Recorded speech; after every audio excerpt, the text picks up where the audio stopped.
তো গাইস আজকে আবার সকাল সকাল চললাম মাঠে। আজকে নীল ঘোড়াকে নিয়ে যাবো সার ফেলতে মাঠে।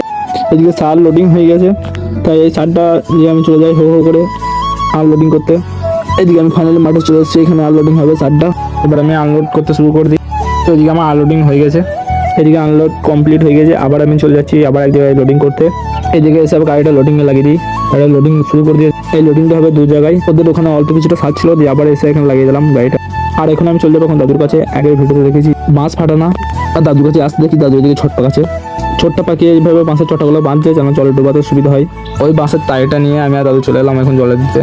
আমি আসার আগে দাদু এদিকে অনেকগুলো বাঁশের তাড়ি জলে ডুবিয়ে দিয়েছে। আবার এই বাঁশের চটাগুলো মাঝে মাঝে আবার একবার করে ফাটানো হচ্ছে। আমাদের সব বাঁশের চটা এখন জলে দেওয়া হয়ে গেছে। আর এখন চলে যাবো বাড়ি। আর এদিকে এখন নীল ঘোড়াকে লোডিং দিচ্ছে। তো বাড়ি থেকে খাওয়া দাওয়া করে আবার আমি নীল ঘোড়াকে সার আনলোড করতে। আর আমার সাথে চাঙ্গুবাঙ্গুর টিম যাচ্ছে। চাঙ্গুবাঙ্গুর টিম বলছে আমাদেরকে গাড়িতে চাপাতে, তো আমি বলেছি গাড়িতে চাপাবো না।